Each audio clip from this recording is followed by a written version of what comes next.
Yes, so look at this poem, students, and just tell me here. In the first stanza, what is described here?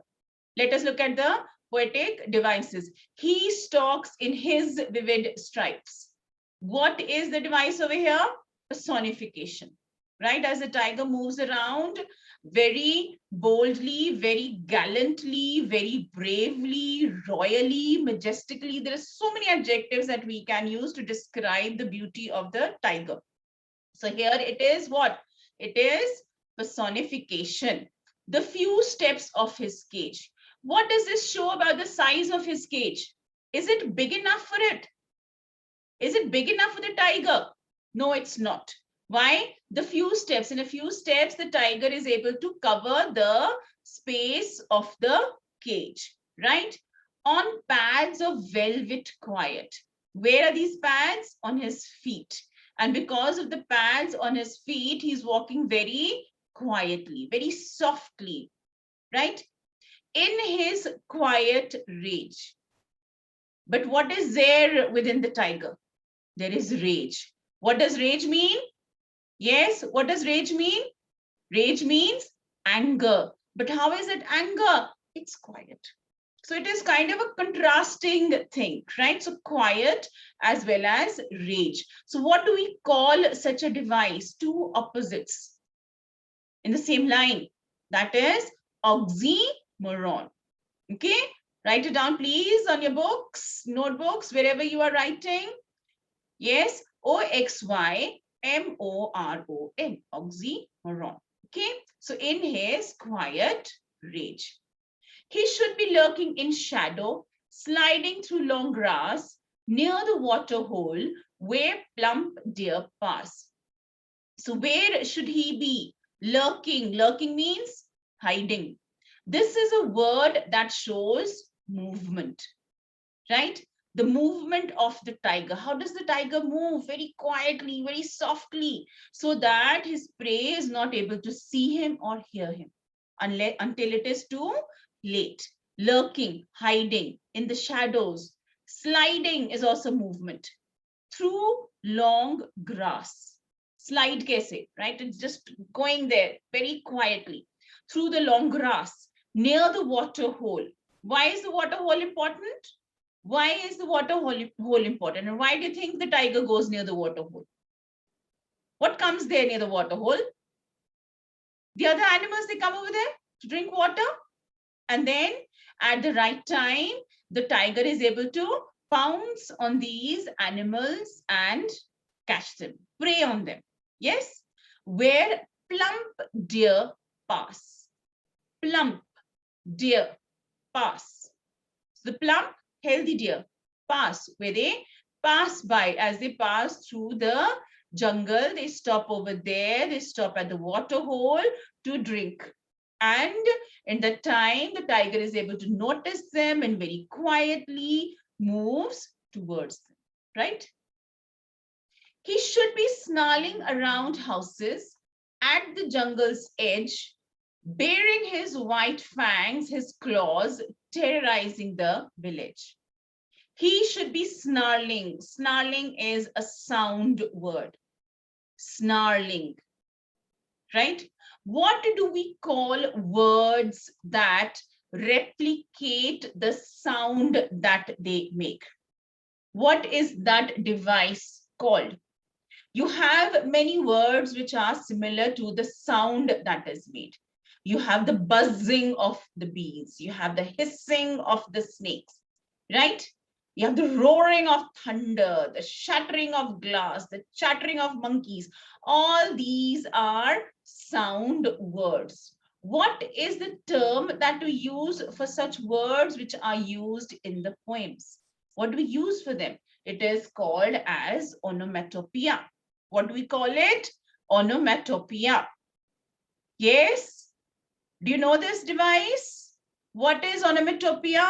It is a device where the sound of that, with the sound which is created by that action, by that animal, by that activity is used in the poem, or it is used in the You can say writing.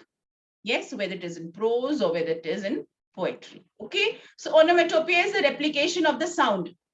Buzz, crack, shatter, shatter, hiss, moo, neigh. All these are what? Sound words. Yes, so all these are sound words. What do we call such a device? Onomatopoeia. Please note down, all of you. Yes, so Shantanu, is it clear now? Yes, onomatopoeia. Poria nahi hai. EIA. Note down the spelling correctly. Amritpal? Yes, all of you, please note down the spelling. Okay. So this is a very, very important device, and it is going to be there in many poems that we are going to discuss. So what are the sound words over here? Look at this stanza here. Snarling around houses, at the jungle's edge. So snarling is a sound word. Yes. And sound word here, when it replicates the sound it makes, it is like, here it is showing the strength of the tiger. Here it is showing the power of the tiger. It is able to scare the villagers away. It is able to hunt the innocent deer. Right? That's how strong the tiger is. He should be snarling around houses, making that sound, roaring sound, scaring sound, warning them off. Right? At the jungle's edge. But where is the tiger right now? Where is the tiger right now? Baring his white fangs, his claws, terrorizing the village. He should be there, scaring the villagers, making them afraid and making them go inside their homes. Baring his white fangs. Baring means showing. White fangs, his big teeth, his claws, terrorizing the village. He should be scaring the villagers, scaring the people, scaring man and animals. But now look at the irony of the situation. What is it? But he's locked in a concrete cell. Concrete cell. The cell which is man-made, which is not big enough space for the tiger to live in, to roam around freely, to be happy. And no one can be happy in captivity. His strength behind bars. Strength has been captured behind bars. Behind bars. The tiger is there behind the bars. Bars which are there, the iron rods which are there on the cell. The cage which has made him captive. Right? Bar, we also talk about there in the cell, like a small space where you keep prisoners. Yes? Behind bars. You put someone behind bars because someone has done wrong. He's sent to prison. He's put in the cell. Behind bars. Now look at it. There's a repetition of the sound as I speak it. B, B. What do we call the device where there is a repetition of a consonant sound? What do we call it? Yes, who's going to tell me? It is called alliteration. What is it called? Alliteration. We all know this device. Yes? Stalking the length of his cage, ignoring visitors. Stalking. Yes, they're walking the length of his cage. And who has come to look at the tiger? The visitors, the people come to the zoo to see this beautiful animal. And of course, they admire the animal when the animal is in captivity. When the animal is in freedom, is outside in the wilderness, in open, the tiger is going to scare everybody away. So how is the tiger showing the anger? Ignoring visitors. How else is it? In his quiet rage. So he's walking there, across the breadth of the cage, of the cell, and ignoring visitors. He's showing his anger. He hears the last voice at night, the patrolling cars, and stares with his brilliant eyes at the brilliant stars. The last sound that he hears before this silence, this stillness, and everybody's done with their duty and go back home, and the tiger is there in captivity, he hears the patrolling cars. Patrolling cars seeing that all the animals are safe in their cells. Right? So they are there, the patrolling cars, checking that everything is okay. Everything is all right in the zoo. The patrolling car checking everything is fine in the city. What does the tiger do? He hears that sound, right? Kai, which is making kind of fun of his freedom, that this tiger is there kept in the zoo, stares with his brilliant eyes, the bright eyes of the tiger, looking at the brilliant stars, shiny stars, brilliant stars which are shining in the sky. The tiger looks at them and longs for freedom. Where else can he see the stars from? Not only from his cage, but also from the wild habitat, from the open, from the jungles where the tiger roams, from the open spaces where the tiger roams. You can see the stars from there. Does he want to see these stars from behind the bars? Yes. Does he want to see them from there? No, he wants to see the stars from the open spaces where he knows he is free and yes, run under the sky and run under the brilliant light of the stars, right? He does not want to be locked in captivity, does not want to stay within the narrow space of the cell. At the brilliant stars, brilliant eyes, brilliant stars. Brilliant eyes, the shining eyes, brilliant stars, the shining stars. Okay, so brilliant here, one like showing the brilliant eyes which are longing for freedom, which are looking at the stars and longing for that freedom. Okay, and the brilliant stars shining brightly in the sky. Okay, now let's just have a look at the question answers. Yes. Any doubts from this poem? Any questions you would like to ask, students? Anyone has any problem, any doubts? Any line not clear, any word not clear?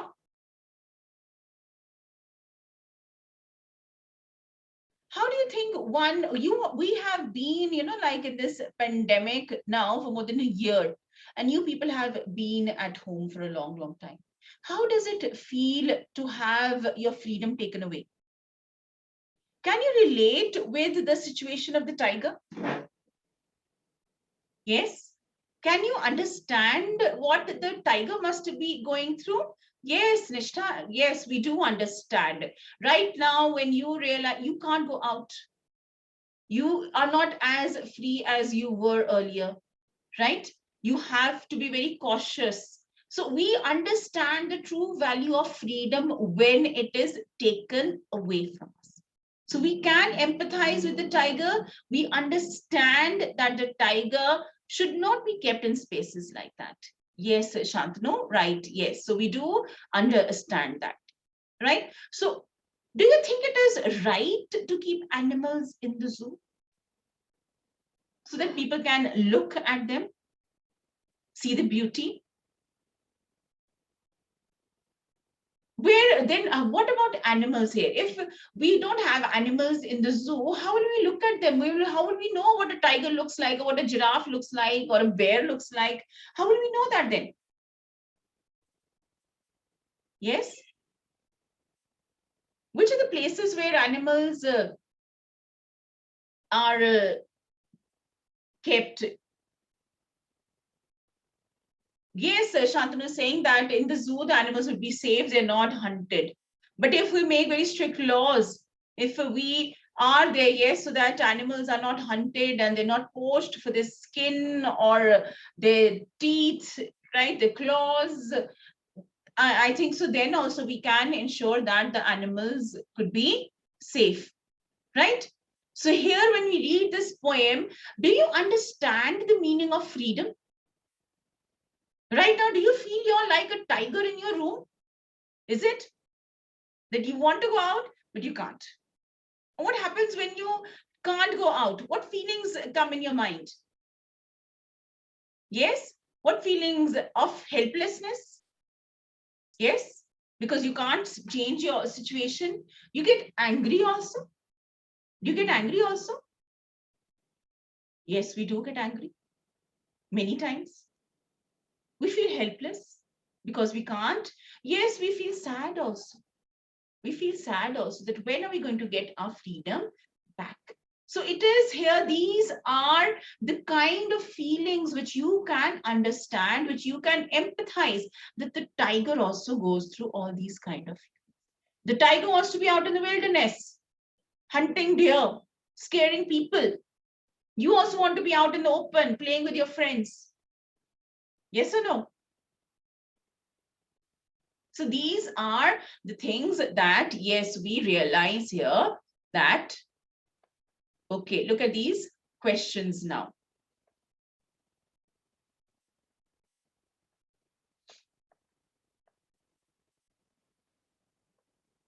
So read the poem.